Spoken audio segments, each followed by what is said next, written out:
Vamos dar uma olhada juntos? Abra a sua Bíblia. Vamos ver. Aqui em Daniel capítulo 2, há algo impressionante. Diz assim: no 2º ano do reinado de Nabucodonosor, teve este uns sonhos e seu espírito se perturbou e passou-se-lhe o sono. O que leva você isso a pensar? Você se lembra que Daniel foi tornado profeta? Deus o transformou em profeta porque ele havia sido fiel ao que Deus havia lhe pedido para fazer, para ele e para o povo de Israel? Lembra da questão da alimentação? Lembra da questão da fidelidade e da adoração para com o Deus verdadeiro? Ele permaneceu fiel? Por que Deus agora dá um sonho para Nabucodonosor? Quem era Nabucodonosor? Nabucodonosor era um rei pagão.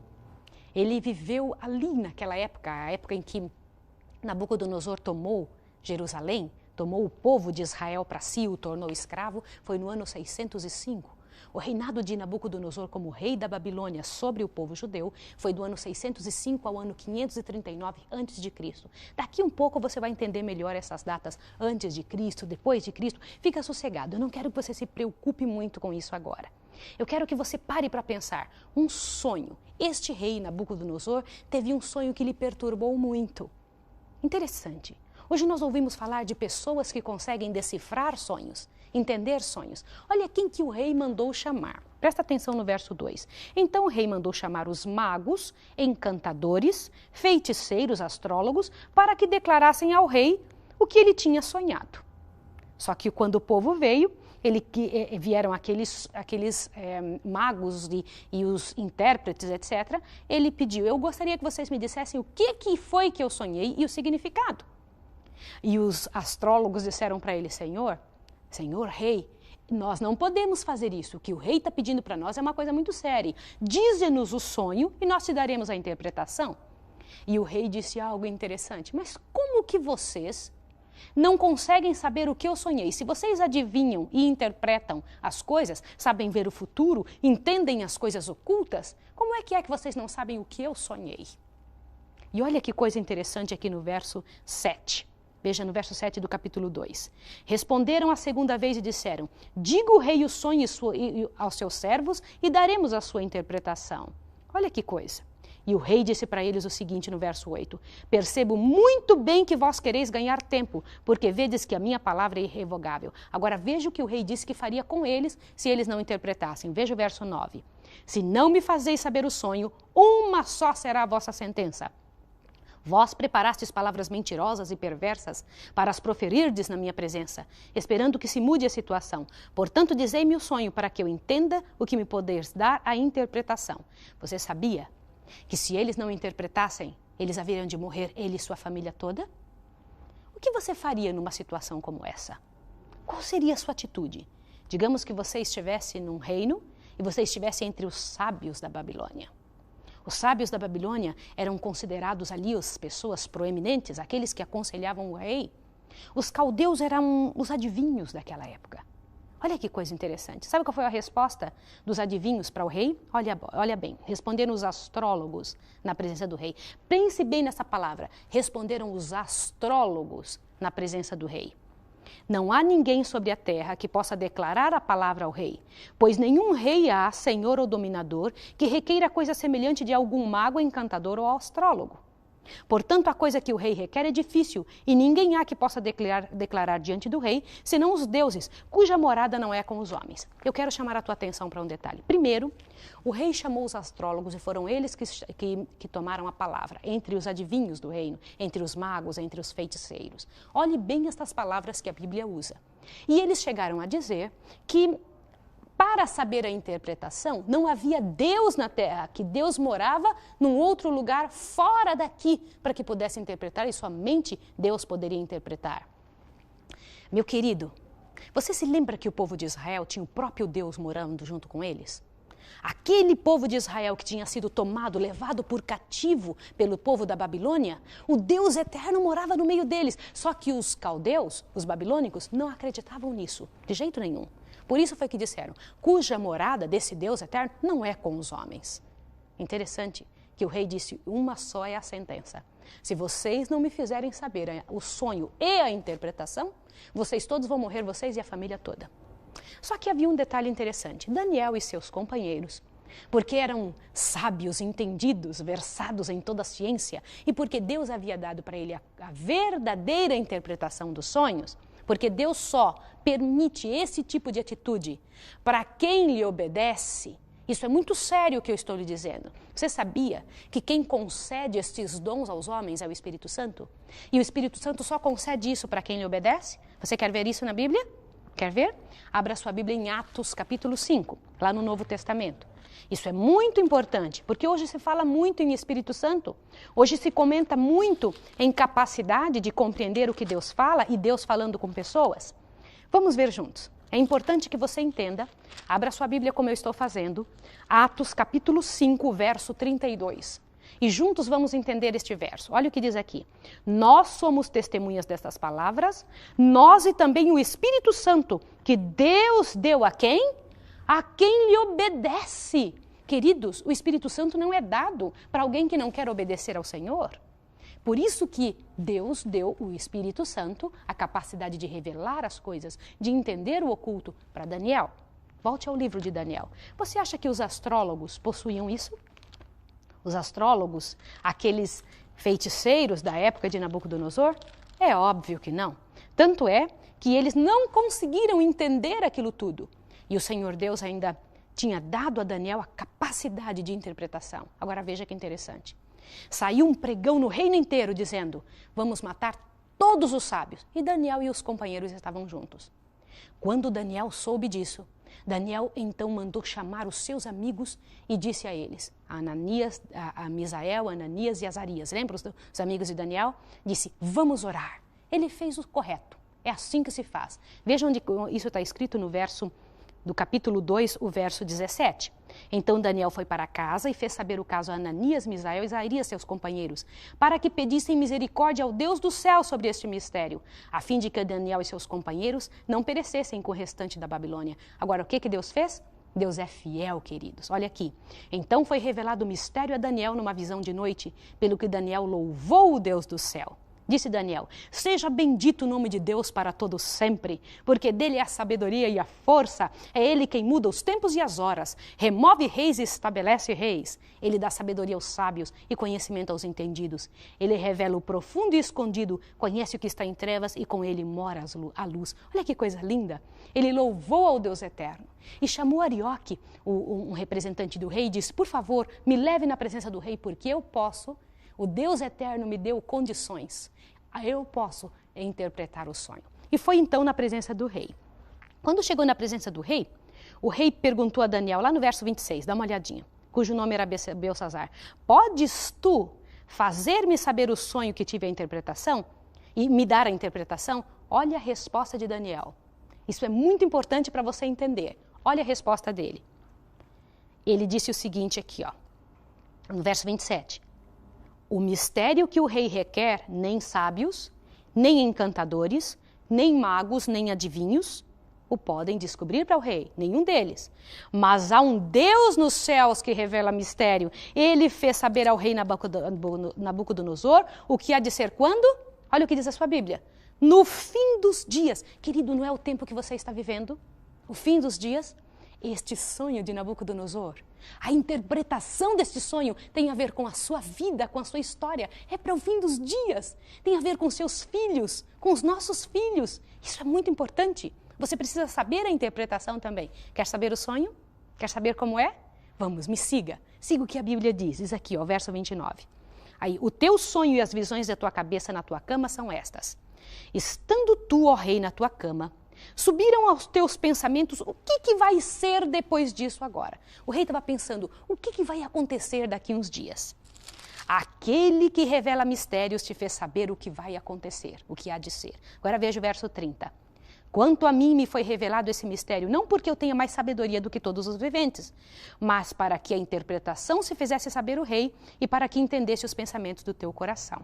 Olha, agora Daniel vai dizer o sonho. Se prepare, porque é muito emocionante. Tu, ó rei, estavas olhando e vistes uma grande estátua. Imagine comigo, uma grande estátua. Esta estátua era grande e cujo esplendor era excelente. Estava em pé diante de ti e a sua aparência era terrível. Agora, segue comigo porque é fácil de entender. A cabeça da estátua era de ouro fino. O peito e os braços eram de prata, o seu ventre e suas coxas de bronze, suas pernas de ferro e seus pés como parte de ferro em parte de barro. Estava vendo isto quando uma pedra foi cortada sem o auxílio de mãos, a qual feriu a estátua nos pés, de ferro e de barro, e esmiuçou. Então foi juntamente esmiuçado o ferro, o barro, o bronze, a prata e o ouro, os quais se fizeram como palha de eira de estio, e o vento os levou, e não se achou em lugar algum para eles. Mas a pedra que feriu a estátua, esta se fez um grande monte e encheu a terra. Este é o sonho. Você quer saber a interpretação? Sabia que foi dada a interpretação também? Só que eu quero agora te mostrar essa estátua de forma especial. Vamos juntos para que você possa ver?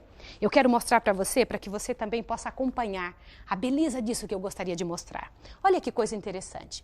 A estátua era grande, imensa, alta. A cabeça era de ouro. Olha aqui a cabeça de ouro. O peito e os braços eram de prata. Agora veja bem, duas partes juntas, peito e braços. O quadril era de bronze e as pernas eram de ferro. Agora veja que interessante aqui, eu quero que você veja como as pernas são longas. As pernas, duas de ferro. E os pés eram de ferro misturado com barro. Mas perceba um detalhe, as pernas eram de ferro, mas o ferro continua até o finzinho da estátua, embora fosse misturado com barro. Gravou isso comigo? Vamos de novo. Ouro, prata, bronze, ferro e ferro misturado com barro. Agora que interessante, se você fosse fazer uma estátua, você faria uma estátua desta maneira, colocando a parte mais forte no início e a mais fraca no final? Preste atenção no que eu estou lhe perguntando. Ouro na cabeça e barro com ferro misturado no final, barro e ferro se unem? Você consegue fazer a ligação? Consegue fazer ficar firme?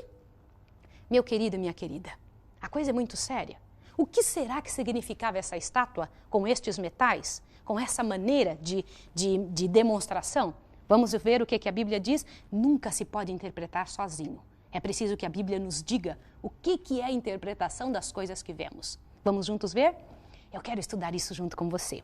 Vamos lá, o verso 36. Este é o sonho, e também a interpretação dele diremos na presença do rei. 37. Tu, ó rei, és rei de reis, a quem o Deus do céu deu o reino, o poder, a força e a majestade, em cujas mãos entregou os filhos dos homens, onde quer que habitem, e os animais do campo e as aves do céu, e fez que dominassem sobre eles. Tu és a cabeça de ouro. Queridos, o reino de Babilônia era a cabeça de ouro, o primeiro reino. Você se lembra? Vamos contar juntos de novo. Ouro, prata, bronze, ferro e ferro misturado com barro. Então, ouro era a Babilônia. Iam ter só mais 4 reinos. Uau!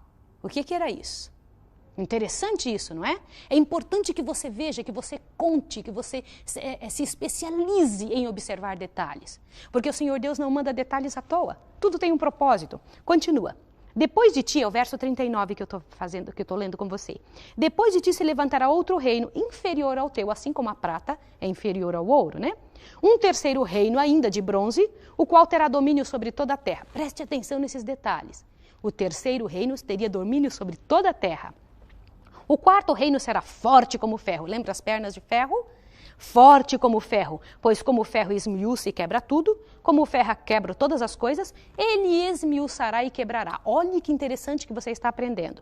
41. Quanto ao que viste dos pés, dos dedos, em parte de barro, de oleiro e em parte de ferro, isso será um reino dividido. Contudo, haverá nele alguma coisa de firmeza do ferro, pois que viste o ferro misturado, estava misturado com barro de oleiro. Como os dedos dos pés eram em parte de ferro e em parte de barro, assim por uma parte o reino será forte e outra será frágil. Para só um pouquinho aí. Quantos dedos tem os pés da estátua? Não são 10? Olha bem, reino dividido, 10 dedos, em parte de ferro e em parte de barro. Um pouco de fortaleza, mas não iam conseguir se unir de jeito nenhum, ia ser forte e fraco. Agora continua olhando. Quanto ao que viste do ferro misturado com barro de oleiro, verso 43. Misturar-se-ão pelo casamento, mas não se ligarão um ao outro, assim como o ferro não se mistura com o barro. Agora a parte mais importante. Faço questão de ler com você o verso 44.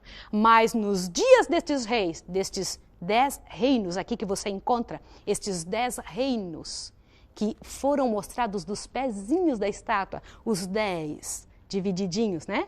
Mas nos dias desses reinos, o Deus do céu levantará um reino que não será jamais destruído. Esse reino não passará a outro, mas esmiuçará e consumirá todos esses reinos e será estabelecido para sempre. Agora presta atenção nesse detalhe, isso é importante. Como viste que do monte foi cortada uma pedra sem auxílio de mãos, ela esmiuçou o ferro, o bronze, o barro, a prata, o ouro. O grande Deus fez saber ao rei o que há de ser depois disso. Certo é o sonho e fiel a interpretação. Meu querido, minha querida, já pensou uma coisa dessa? Estava sendo dito a Nabucodonosor que após o reino dele só haveriam mais 4 reinos nessa terra. E o próximo, então, depois dos 4, seria o reino do Senhor Jesus Cristo. Uau, um reino estabelecido pelo Deus eterno. Como é que pode uma coisa dessa? Queridos, o reinado de Nabucodonosor foi sucedido pelo reinado da Medo-Pérsia. Você se lembra que era o peito e os braços de prata? Os Medo-Persas dominaram a Babilônia. 2 reinos juntos eram mais fracos do que o reino da Babilônia e se uniram para poder vencer a Babilônia.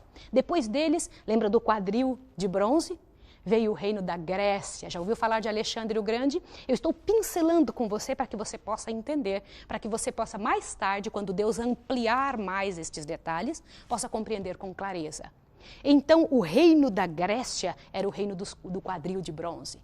Era seguido, então, por um reino longo de ferro. Quem foi que substituiu o reino da Grécia? Foi Roma, a Roma dos Césares. Você se lembra de César Augusto, de Calígula, de Nero? Esta Roma pagã, que foi substituída também por Roma eclesiástica. Mais tarde nós vamos ver isso. Só que aconteceu uma coisa interessante, exatamente como a profecia dizia, o reino longo de ferro foi quebrado. No ano 476 depois de Cristo, as tribos bárbaras entraram em Constantinopla e quebraram, dividiram o reino de Roma, que era um só, e dividiram em 10 reinos. Interessante isso ou não? Bem certinho como Deus dizia, 1000 e tantos anos depois, a profecia se cumprindo exatamente como foi mostrada a Nabucodonosor e interpretado por Daniel através do Espírito Santo de Deus. Isso não é interessante? É muito importante que você tome nota desses detalhes. Só que ainda houve um outro detalhe que foi dito ali a respeito disso. Foi dito o seguinte, que após estes 10 reinos divididos, viria uma pedra, um reino estabelecido pelo Deus eterno, que essa pedra bateria nos pés da estátua e esmiuçaria todos os metais do qual a estátua era constituída. E esta pedra se tornaria grande, um grande monte e encheria toda a terra. Este reino, o último reino que vai existir, é o reino do Senhor Jesus Cristo. Lembra que ela foi cortada sem o auxílio de mãos? Eu quero que você grave todos esses detalhes. Tudo isso é muito importante. Seria bom que você tivesse um papel e fosse marcando. E não somente isso. Nos escreva, fale conosco. Nós precisamos mostrar para você todos esses detalhes relacionados escritos. Nós podemos mandar isso para sua casa. E fazemos questão que você tenha todos esses detalhes com você. Olha que coisa interessante. Quem é esta pedra? Aonde você pode ter a certeza que essa pedra é o reino do Senhor Jesus Cristo? Os reinos sucessivos uns aos outros, a história comprova. Se você for em qualquer livro de história, você vai ver que foi exatamente como foi dito a Nabucodonosor e como eu contei para você agora. Isso historicamente é facílimo de provar. Mas quem é essa pedra? Abra sua Bíblia em 1 Pedro, capítulo 2. Vai lá no finalzinho da Bíblia. 1 Pedro, capítulo 2, eu faço questão de estudar com você para que você tenha assim essa certeza boa e te enche o coração. Algumas pessoas pensam que a pedra era Pedro, alguns falam isso, que a pedra era Pedro. Já ouviu falar isso? Mas vamos ver o que o próprio Pedro diz a respeito disso. Dá uma olhadinha, é 1 Pedro, capítulo 2, verso 6 a 8. Olha o que está escrito aqui. 1 Pedro, capítulo 2, verso 6 a 8. Pois na Escritura se diz, é o apóstolo Pedro que está dizendo, vede, ponho em Sião uma pedra angular, eleita e preciosa, e quem nela crer não será confundido. Ora, para vós o que crerdes, esta pedra é preciosa, mas para os descrentes, a pedra que os edificadores rejeitaram, esta pedra foi posta como principal pedra angular. Quem é esta pedra aqui? De quem é que Pedro está falando? E uma pedra de tropeço e rocha de escândalo. Tropeçaram porque não desobedeceste, porque são desobedientes à palavra, para o qual também foram destinados. Mas vós sois geração eleita, sacerdócio real, a nação santa, o povo adquirido, para que anuncieis as grandezas daquele que vos chamou das trevas para a sua maravilhosa luz. De quem que Pedro está falando? Quem é esta pedra? Veja em 1 Coríntios 10, 1 Coríntios, lembra que a Bíblia ela não se confunde e ela não se contradiz? 1 Coríntios, capítulo 10, verso 4. Vamos juntos lá? Em 1 Coríntios, é importante que a gente siga todos esses detalhes. Isso faz toda a diferença quando nós ouvimos e lemos esta verdade dentro do contexto. 1 Coríntios 10, verso 4, diz o seguinte, olha aqui, ó. 1 Coríntios 10, verso 4. E beberam da mesma bebida espiritual, pois bebiam da pedra espiritual que os seguia. E a pedra era quem? Cristo. É esta pedra que bateu nos pés da estátua. É o nosso Senhor Jesus Cristo que virá com grande glória, com poder, para levar você e a mim, para resolver para sempre o problema do pecado. Louvado seja o nome do Senhor, porque Ele é claro, detalhista, Ele observa cada detalhe para que as coisas aconteçam exatamente como Ele havia dito.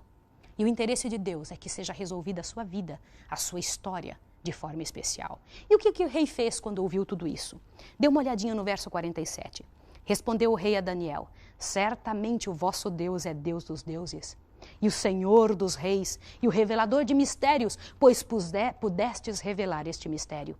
Então o rei engrandeceu a Daniel, e lhe deu muitas e grandes dádivas, e o pôs por governador de toda a província de Babilônia, como também por principal governador de todos os sábios da Babilônia. Agora veja o que Daniel fez. A pedido de Daniel, o rei constituiu superintendente sobre os negócios da província de Babilônia a Sadraque, Mesaque e Abednego, aqueles amigos dele.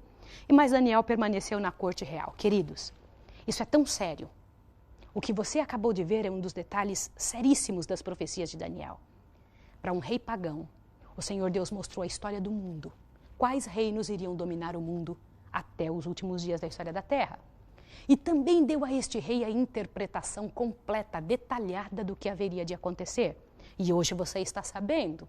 E você pode pegar todos os livros de história e comprovar se realmente foi assim. Isso só abre a sua mente e o seu coração para ter a certeza que daqui para frente, tudo o que as profecias disserem são verdades, verdades claras, postas ali para abrir, iluminar o caminho que nós devemos seguir vitoriosos até os últimos dias. E o interessante é que as profecias elas não relatam somente o lado de Deus, mostram também o que o inimigo haveria de fazer. É isso que você vai ver nos próximos capítulos de Daniel. Não é interessante isso? É importante que você tenha isso claro dentro da sua mente. No próxima vez que nós estudarmos, no nosso próximo estudo, nós vamos ver qual foi a atitude de Nabucodonosor depois de ter tido esse sonho. O quanto isso impressionou a ele e quais foram as atitudes que ele tomou dali para frente. Meu querido, minha querida, Deus tem um plano para a sua história e para a sua vida. Um plano especial de amor, de salvação. Nessa guerra entre o bem e o mal, já existe um lado vencedor. O Senhor Jesus Cristo venceu. E venceu para trazer a vitória para você. E se você se colocar do lado do Senhor Jesus Cristo, você vai ser vitorioso também. Deus tem mais, muito mais do que eu consigo dizer para a sua vida e para a sua história. Há uma série também nossa chamada Apocalipse, Medo ou Esperança, a qual você deve entrar em contato. Porque o livro de Daniel e o livro de Apocalipse são livros gêmeos. Eles trazem detalhes que um complementa o outro. Um dá abertura completa para que o outro possa dizer as coisas que devem acontecer até os últimos dias. Deus se revela para você e para mim. Agora, meu querido, minha querida, eu quero orar com você. Quero orar com sua família.